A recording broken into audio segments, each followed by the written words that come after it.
No Film School's coverage of NAB is brought to you by Shutterstock, where ideas take shape. Blackmagic Design, amazing solutions for film, post-production, and television. Big Stock, videos and images for everyone. Color Grading Central, professional color grading with Color Finale. Shutterstock was founded in 2003, so it's been growing super fast, especially in the last few years. At this point, we're over 50 million assets, so that includes 2.5 million 4K and HD clips. Yeah, it's massive, and we add huge amounts, on a weekly basis. We add like 25,000 footage clips every week from 70,000 contributors around the world. So it's a really big scale at this point. Last year at NAB, we launched 4K. And in the last year, we've added about 200,000 4K clips. So we're one of the biggest collections, one of the biggest 4K archives in the business. And it's growing really fast, and we're seeing, a lot of customer activity, which is cool. How does the marketplace work for Shutterstock? I mean, obviously you have a lot of contributors and a lot of people who are out there hungry for this kind of stuff. You buy content from shooters and filmmakers. How does that transaction work, and how does it benefit everybody? Yeah, so with Shutterstock, we're actually just representing their content. So all the creators wholly own all the rights to their work. We're not exclusive, so they can license their work on other platforms. That's totally fine. And we pay people a royalty for each and every download. They can track their payments in real time on the portal, the contributor portal. So it's really simple. I mean, to sign up, you just go to submit.shutterstock.com. What kind of footage do you feel like you want more contributors to be sending your way? Right. Well, I mentioned like authentic, like natural imagery. I think that for me, that's something that always works well. If it's shot in a way that feels real, like we're not really looking for like acting, it should feel like people doing things that people do, and people that seem like real people.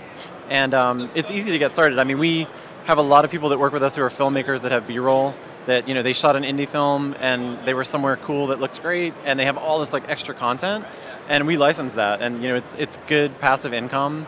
So I shot my first feature about 3 years ago, and I got about 150 clips out of it. Like that, we were shooting in Vermont on a farm, and then in Brooklyn, and I put that content onto Shutterstock, and it's passive income. It's like I make money from it, and it allows me to like pay for new toys and keep making films and stuff. So we see everything from like websites that are small where they just need a quick like branding video to major motion pictures. In the last 6 or 8 months, Shutterstock content's been in like Whiplash and Grand Hotel Budapest, and lots of big like House of Cards, big TV shows. They use us because sometimes they need like an establishing shot or an aerial that they maybe didn't plan on, or like it's just expensive to send a crew out. Yeah, and so we see a lot of our content used to kind of solve problems for people, whether that's like indie filmmakers who need a couple of good location shots of a city they can't afford to get to,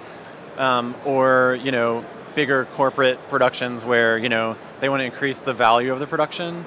They'll license like a handful of clips and like use that to kind of like build a story that looks higher end. And our content is the quality's gotten so much better than the old days of stock. We do still have like those standard kind of businessy corporate shots that you might think of when you think of stock, but we get like so much like beautiful content from people all around the world that is produced on like super high-end cameras. Like they're experimenting with all this technology that we see around us, like tons of drone stuff that's captured to 4K that's amazing. We have contributors that shoot like with the Phantom Flex. Lots of people shooting on like red and Blackmagic cameras, and so I think as the prices continue to drop on like new high-end equipment, the quality of stock increases. And what brings you guys to NAB this year, and what's new for you guys, and what kind of new things are on the horizon? Yep.